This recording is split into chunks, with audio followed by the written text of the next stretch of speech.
manusia nanti ketika mereka dihisap oleh Allah itu dibagi menjadi dua, ahlul afiyah, ahlul musibah. Ahlul afiyah itu siapa? Orang yang jarang diuji dengan sakit, orang yang jarang mendapatkan ujian dalam kehidupan, jarang mendapatkan kesempitan. Namanya apa? Ahlul afiyah. Ada yang kedua, ahlul musibah. Ahlul musibah itu siapa? Orang yang hidupnya banyak sakitnya, banyak ujiannya, kesempitannya, kesulitannya. Itu namanya ahlul musibah. Ya. Ketika mereka dihisap oleh Allah Subhanahu wa taala, dihisap oleh Allah Subhanahu wa taala, Allah kemudian menyampaikan bagi dua, ahlul afiyah dengan ahlul musibah. Kemudian Allah berfirman, "Usub."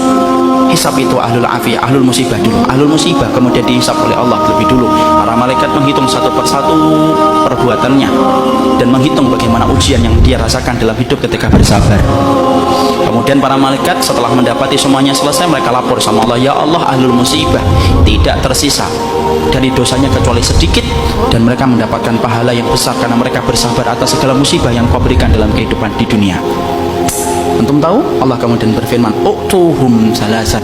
Kasih mereka tiga perkara: khairan, mangzilah, dan afiyah. Khairan, beri mereka kebaikan. Kebaikan kalau di akhirat apa? Surga. Beri mereka yang kedua, mangzilah. Mangzilah itu apa? Tempat yang paling tinggi di surga.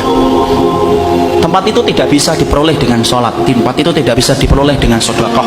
Tempat itu tidak bisa diperoleh dengan haji dan umrah. Tempat itu hanya bisa diperoleh bagi orang yang mereka diuji oleh Allah dalam hidupnya dan dia bersabar. Dan yang ketiga, afiyah. Kasih mereka kekuatan untuk menggantikan kekuatan yang aku ambil ketika aku menimpakan musibah kepada mereka.